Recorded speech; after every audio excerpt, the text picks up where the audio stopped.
Hello दोस्तों, नमस्कार। Welcome back to curiosity for the daily dose of Indian football. तो सबसे पहले बात करते हैं आईएसएल 25-26 के बारे में।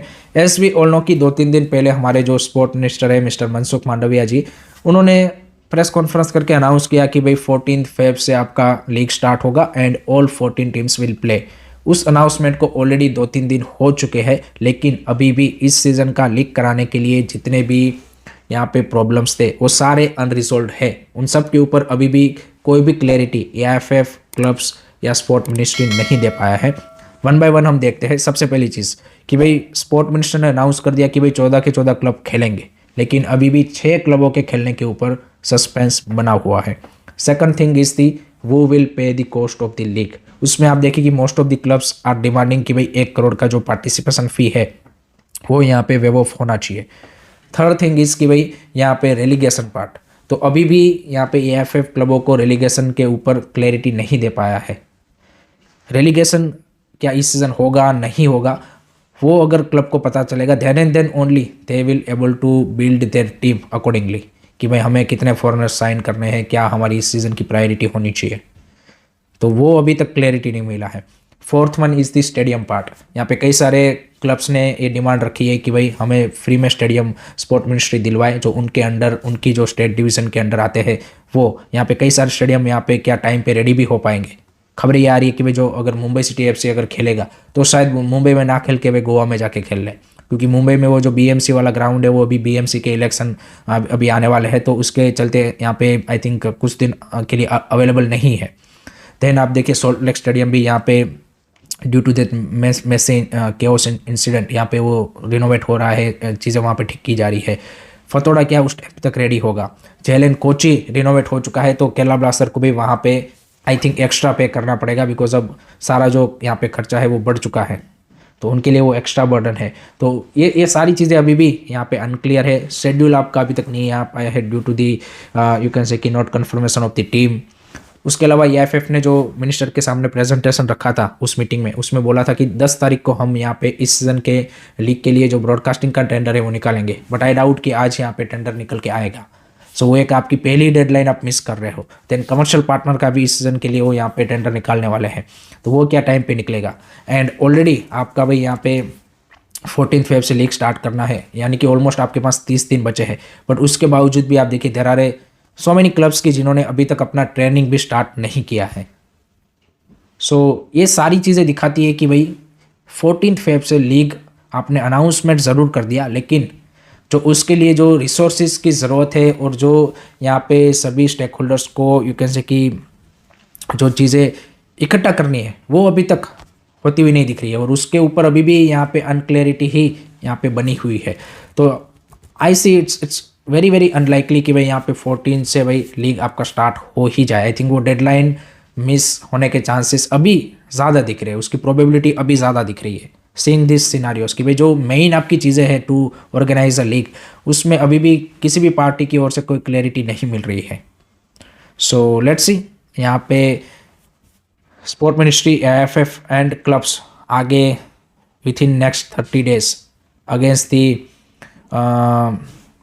यू कैन से कि टाइम किस तरह से यहाँ पे चीज़ों को with in 30 days span resolve कर पाते हैं नहीं कर पाते हैं।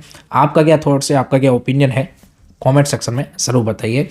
सेकंड बात करनी है भाई यहाँ पे जो बेंगलुरु एफसी के ओनर है मिस्टर पार्थ जिंदाल, उन्होंने कल इंडियन एक्सप्रेस को एक इंटरव्यू दिया एंड उसमें उन्होंने अपना एक इंटरेस्टिंग पॉइंट ऑफ व्यू बताया फॉर दी आईएसएल्स फ्यूचर, कि जहाँ पे उन्होंने बोला कि हमें आईएसएल को आईपीएल एंड एमएलएस जो अमेरिका का मेजर लीग सॉकर है उस मॉडल पे पूरा लेके जाना चाहिए, कि जहाँ पे प्लेयरों का साइनिंग फ्री मार्केट में ना करते हुए उनको ऑक्शन बेस्ड करना चाहिए। जैसे आईपीएल में प्लेयरों का ऑक्शन होता है वैसे particularly for Indian players, foreign प्लेयरों के लिए उन्होंने बोला कि आप उसको यहाँ पे सैलरी कैप के थ्रू यहाँ पे फिक्स कर सकते हो ओपन मार्केट के थ्रू, बट इंडियन प्लेयरों का जो यहाँ पे साइनिंग है वो यहाँ पे ड्राफ्ट एंड ऑक्शन बेस्ड पे यहाँ पे होना चाहिए, ना कि यहाँ पे फ्री मार्केट, ताकि ये जो इन्फ्लेटेड सैलरी या फिर ये जो यहाँ पे प्लेयरों की वैल्यू काफ़ी बढ़ चुकी है उसको भी क्लब्स यहाँ पे कंट्रोल कर पाए।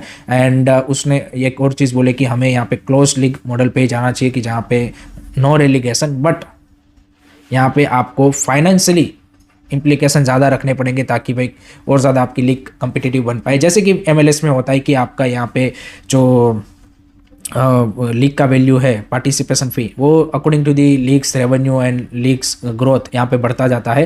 तो उन्होंने बोला कि अगर लोअर डिवीज़न से क्लबों को आना है तो वो आ सकता है, बट पार्टिसिपेशन फ़ी पे करके। तो उस तरह से उन्होंने बेसिकली MLS और IPL का जिस तरह का मॉडल है वो उन्होंने बोला कि हमें लेके आना पड़ेगा, देन एंड देन ओनली यहाँ पे ये जो यू कैन से कि क्लबों की सस्टेनेबिलिटी है, लीग की सस्टेनेबिलिटी है, या फिर ये जो प्लेयरों की सैलरी का इशू है, ये सारी चीज़ें यहाँ पे कंट्रोल में रहेगी। आइडिया उनका यहाँ पे आप बोल सकते हैं कि अच्छा है, क्योंकि यहाँ पे ट्राई एंड टेस्टेड आइडिया है। बिकॉज इंडिया में जितनी भी स्पोर्ट लीग्स होती है, चाहे वो IPL हो, प्रो कबड्डी हो, या फिर एनी अदर लीग, उसमें यहाँ पे प्लेयरों का इस तरह से ड्राफ्ट ऑक्शन के थ्रू ही होता है। ISL is the only sport league in India की जहाँ पे फ्री मार्केट है। बट अगर हम फुटबॉल के पर्सपेक्टिव से देखें तो ओवरऑल वर्ल्ड वाइड अगर आप देखेंगे तो यहाँ पे जो यूरोपियन बेस्ड फुटबॉल लीग का मॉडल है वो most of the countries follow करते हैं rather than that MLS type model. But एक चीज़ ज़रूर है कि आपको कुछ ना कुछ यहाँ पे यू कैन से कि रास्ता ढूंढना ही पड़ेगा to make it sustainable. You can't run it like what you have done in last 11 years. And I think जो क्लब्स के ओनर्स है, I think they have to put more interest, more effort to run the league. Because एक football club को run करना is not a part time job, it's a full time job to be honest.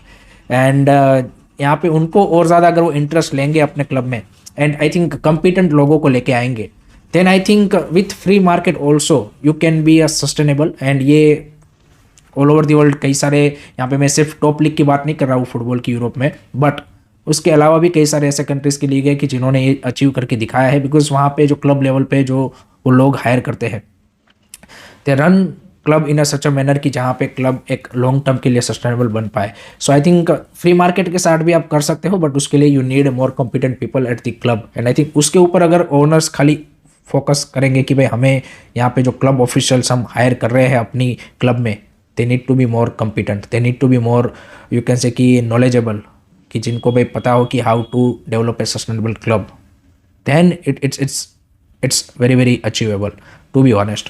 But आपका क्या thoughts है इसके ऊपर, आपका क्या ओपिनियन है, कमेंट सेक्शन में ज़रूर बताइए।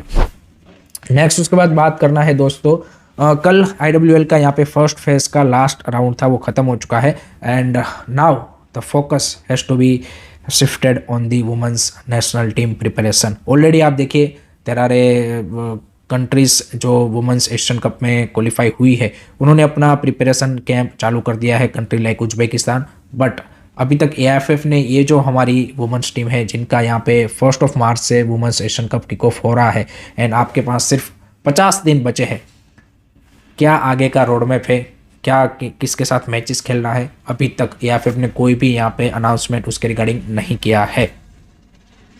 सो आप ISL के ऊपर फोकस कर रहे हो, सही है, but this women's team deserve a better preparation. उनको प्रिपरेशन मिलना चाहिए। ऑलरेडी आपने अपना ही रोड मैप को मिस कर दिया है। आपने जो जुलाई में रोड मैप निकाला था कि भाई हम 10-12 यहाँ पे इंटरनेशनल मैचेस हमारी टीम को देंगे, 2 ही मैच आप दे पाए हो, नेपाल एंड ईरान के सामने हमारी team after that women's Asian cup qualification 2 ही मैच वो खेली है। तो पहले ही आपने इस टीम को जो यहाँ पे प्रिपरेशन देनी चाहिए थी वो नहीं दे पाए हो। But at least in this 50 days let them give a best preparation. Chances कम है कि AIFF दे पाएगा, बट लेट्स सी क्या अनाउंसमेंट, किस तरीके का प्लान उनका ये यहाँ पे नेक्स्ट 50 days के लिए रहता है, कितने यहाँ पे प्रैक्टिस मैचेस टीम को मिलेंगे, क्या किस तरह से सीन रहने वाला है, क्या किस तरह से कैंप लगेगा, वो सारी चीज़ों के ऊपर अभी भी यहाँ पे AIFF की ओर से कोई क्लैरिटी नहीं आ पाया है। Not only for women's team, अंडर-20, under-17 women's team, under-17 men's team, उनके लिए भी आप देखिए कि आप मार्च, अप्रैल और मई, इन 3 महीने में आपकी 4 टीमों को एशियन कप खेलना है। इन सब का भाई यहाँ पे आपका अभी से प्लान रेडी होना चाहिए था। प्लान अभी बनाना है ऐसा नहीं, रेडी होना चाहिए था। But unfortunately AIFF is AIFF, आप सबको पता है कि वो लास्ट मोमेंट पे ही चीज़ें करते हैं, एंड उसके चलते फिर कहीं ना कहीं टीम को जो बेस्ट प्रिपरेशन मिलनी चाहिए वो नहीं मिलती है। लास्ट में बात करनी है दोस्तों, ISL में प्लेयर सैलरी कट का बात चल रहा है, सब कुछ चल रहा है, लेकिन आई थिंक जो फैंस यहाँ पे ISL के रिगार्डिंग वोकल है, उनको यहाँ पे I League 2, I League 3 player का एक बार आई थिंक सोचना चाहिए कि क्या उनको पिछले 6 महीने में सैलरी मिला है। और ये जो आई लीग क्लब्स है उनके ऊपर भी भाई क्वेश्चन मार्क होना चाहिए। आई लीग क्लब्स अपनी डिमांड रखने के लिए या फिर वो करने के लिए काफ़ी ज़्यादा यू कैन से कि यहाँ पे वोकली एएफएफ के सामने, स्पोर्ट मिनिस्टर के सामने, उन सब के सामने रखते हैं। बट क्या वो अपने प्लेयरों को पिछले 6 महीने में जब लीग नहीं हो रहा था कितने क्लब्स है कि जिन्होंने यहाँ पे सैलरी दिया है, ये अगर आप पता करेंगे you will be shocked. So उनके बारे में सोचना चाहिए। You need to think about overall you can say कि इकोसिस्टम, ना कि सिर्फ यहाँ पे आपके जो आईएसएल के टॉप प्लेयर्स है उसके बारे में ही सोचा जाए। आईएसएल के तो भाई प्लेयरों को भाई उनके क्लबों ने पिछले 6 महीने में सैलरी दिया था, लेकिन आई लीग 2, आई लीग 3 में कई सारे ऐसे क्लब है कि जिन्होंने अपने प्लेयरों को पिछले 6 महीने में नहीं दिया है सैलरी। एंड आप देखिए आगे भी आई लीग 2, आई लीग 3 को मर्ज करके वो करने की बात चल रही है, बट अभी भी उसमें भी आप देखिए कि कोई यहाँ पे एएफएफ की ओर से अपडेट नहीं आया कि भाई कब से वो स्टार्ट होगा। एटलीस्ट आईएसएल में आपके पास एक स्टार्टिंग डेट है कि 14 Feb. I league and I league 2, I league 3 का जो मर्जर है उसका कब स्टार्टिंग पॉइंट है अभी भी कोई क्लैरिटी नहीं है। सो उसके बारे में भी बातचीत होनी चाहिए। So that's it from my side guys regarding today's Indian football news. I hope कि आपको वीडियो पसंद आया होगा। Keep supporting Indian football, don't forget to like, share and subscribe to जय हिंद, जय भारत।